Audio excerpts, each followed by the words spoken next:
Hai guys, welcome back. Jadi video review pertama di tahun yang baru 2024 ini kita mulai dari produk sunscreen lagi. Kenapa sih sunscreen melulu? Ya karena percuma aja kalau lu pakai serum pencerah brightening serum yang harganya 10 jutaan, kalau lu masih skip pakai sunscreen setiap harinya, itu bakalan percuma, buang-buang duit doang. Dan yang spesialnya di review sunscreen kali ini, gua memanggil para bestie-bestie di sini yang kulitnya itu sama nasibnya kayak gua, which is kulit yang oily, acne prone skin, yang kulitnya berminyak, rawan jerawatan. Kalian mesti stay tune nonton sampai habis. Dan tenang aja, kalian nggak sendirian, karena gua pun sampai sekarang itu masih rada-rada kesulitan, masih struggling juga buat nyari sunscreen yang nggak bikin kulit berminyak gua itu makin benyek, makin kayak penggorengan lagi. Gua akan nyari yang affordable, yang proteksinya itu real, yang ringan, dan dia nggak bikin becek lah intinya. Nah, kabar baiknya kalian udah nonton video yang paling tepat karena gua akan spill produknya apa, tapi sebelum itu gua akan share beberapa tips penting supaya kalian nggak tersesat. Pertama gini loh, kalau kalian udah tahu nih jenis kulit kalian itu berminyak dan kondisinya itu rawan jerawatan,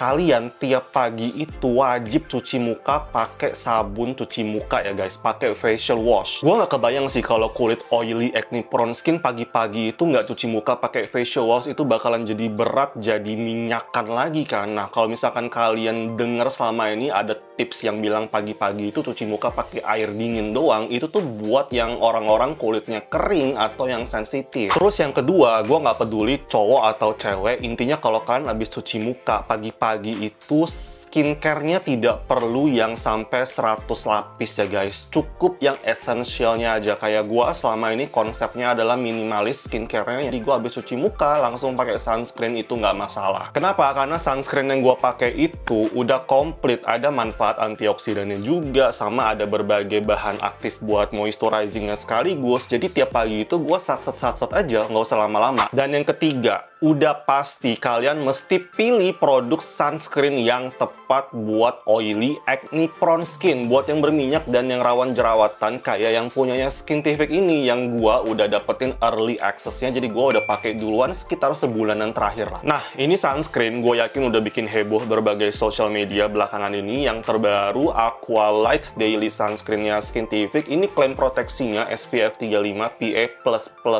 dan memang dikhususkan buat kalian yang kulitnya itu berminyak dan yang jerawatan. Anyway, kalau gua cek di webnya Bepom, itu klaim SPF dan PA-nya udah tertulis ya guys, jadi kalian nggak perlu pertanyakan lagi. Tapi, apakah SPF 35 PA+++ ini udah cukup? Udah gitu kata orang-orang, ini tuh super duper ringan, kayak nggak pakai sunscreen sama sekali. Apakah proteksinya itu real? So ya, seperti biasa kita akan bongkar semuanya, kita akan sebutin plus minusnya satu persatu. Dan yang ini jenisnya adalah hybrid sunscreen. Jadi Skintific itu formulasiin ada total 5 UV filtersnya, jadi 4 merupakan chemical UV filters dan 1 adalah physical UV filter, which is titanium dioxide. Dan ini pun mengingatkan gua sama sunscreennya Skintific yang 5X Ceramide yang warna biru muda itu, karena di dalamnya ada 2 chemical UV filters yang generasi terbaru. Dan yang di sini salah satunya adalah yang buatan BASF Germany, namanya Tinosorb S Light Aqua. Sama satu lagi namanya itu adalah Uvinil A+, dengan pemakaian 2 jenis chemical UV filters yang generasi terbaru tersebut. Itu keunggulannya banyak ya. Salah satunya adalah proteksi UV-nya itu jauh lebih stabil dan dia juga jauh lebih sensitive skin friendly karena penyerapan ke dalam kulitnya itu jauh lebih minimal. Dan di sini juga ketambahan ada ectoin ya, salah satu bahan aktif yang diklaim sama manufacturer-nya itu bisa bantu melindungi kulit kita dari blue lights. Tapi kalau misalkan blue lights-nya dari gadget, sebenarnya kalian nggak usah terlalu khawatir. Dan sudah pasti kulit berminyak itu juga tetap butuh hidrasi, makanya Skintific pun juga pakein ada bahan aktif allantoin-nya, ada ekstrak jamur tremelanya juga, sampai ada trehalose sebagai antioksidan, sebagai proteksi gandanya. Ngomongin teksturnya sih surprisingly nggak seberat yang gua bayangin ya. Jadi dia modelan lotion yang warna yellowish gini, dan biasanya tuh gue sering jumpai di sunscreen buatan Prancis. Dan untungnya dengan tekstur yang seringan itu, mereka bikin dalam kemasan pump yang kayak begini supaya nggak belepotan dan lebih gampang buat ditakarnya juga. Pengalaman pemakaiannya di gue selalu nge-review dalam kondisi single use, artinya gue nggak layer produk apapun sebelum ataupun sesudahnya, dan gue pakai sesuai dengan dosis standar internasional, yaitu 2 jari gendut. Gua totally approve. Dia termasuk yang super gampang diratainnya, nggak menggumpal sama sekali, dan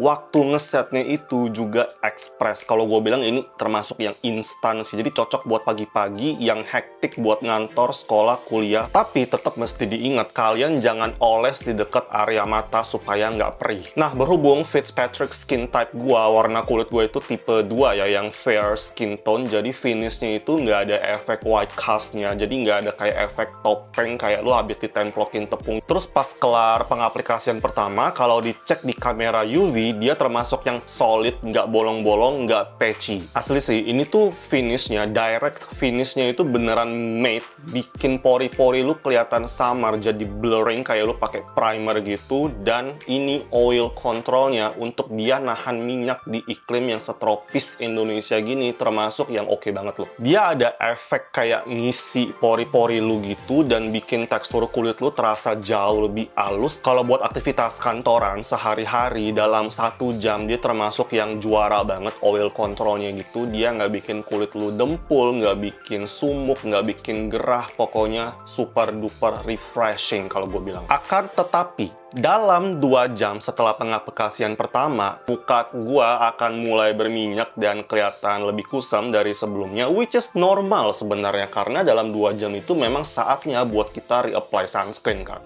Gua coba compare dengan sunscreen sejenis dan di rentang harga yang sama juga, yang punya Skin Defect ini menurut gua, dia termasuk yang tahan banting, karena dalam 1 jam lebih, dia bisa ngasih oil control yang sebagus itu. Oh ya, ini gue sempat kemarin beberapa kali pakai sampai area leher gitu, dan sayangnya dia bikin kerah putih gue itu jadi agak menguning, mungkin kecampur sama keringet juga, tapi ujung-ujungnya ya tetap gue rendam pakai pemutih 2 kali ya beres sih. Terus yang kalian mesti tahu juga kalau sunscreen ini nggak tahan keringet ataupun air, jadi kalau kalian aktivitas olahraganya itu lebih ke yang jogging atau yang car free day gitu tiap hari Minggu di Jakarta, atau yang nge-gym indoor gitu, termasuk masih bisa lah dipakai. Tapi kalau misalkan buat berenang, buat lari, buat hiking, kalian mesti cari yang tahan air dan keringet. Kalau kalian itu yang muslim, yang sholat, yang wudhu, kalian tenang aja, ini tetap wudhu friendly. Kalian nggak perlu pakai oil cleansers dulu sebelum wudhu. Terus testimoni gue juga, kalau dalam sebulan terakhir gue pakai rutin ya, so far gue nggak notice ada komedo-komedo bandel ataupun jerawat-jerawat yang meradang muncul di muka, as long as kalian double cleansingnya itu mesti benar. Dan yang terpenting kalau buat gua adalah skincare paginya itu janganlah berlapis-lapis. You should be fine. Dan terakhir sebelum closing, ini salah satu pertanyaan sejuta umat, apakah sunscreennya ini kalau ngucur, keringetan, terus netes masuk ke dalam mata,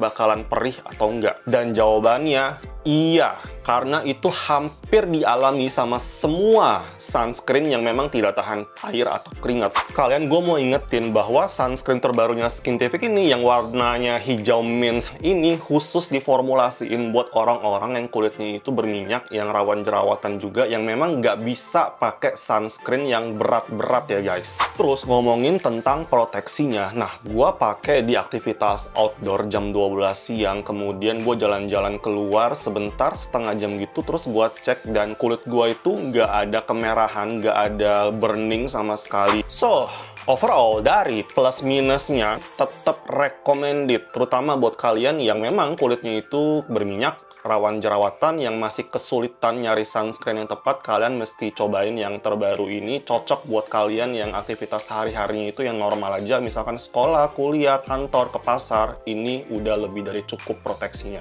Dan gue pun yakin beberapa dari kalian yang nonton ini sebelumnya udah pernah nyobain sunscreen buat oily acne prone skin yang SPF-nya itu 50 atau 50+, plus, PA-nya itu triple plus juga, tapi tetap ngerasa apa ya? Tetap berat, tetap ngerasa sumuk, kayak tetap berasa greasy, lengket gitu. Nah, kalian coba turunin ke SPF 35 kayak infonya Skintific ini. Oke guys, kayaknya gitu aja untuk video review sunscreen terbarunya Skintific kali ini. Jika kalian suka, jangan lupa untuk klik like and subscribe, and also don't forget to use your UV protections every single day. So, thank you so much for watching. See you next time.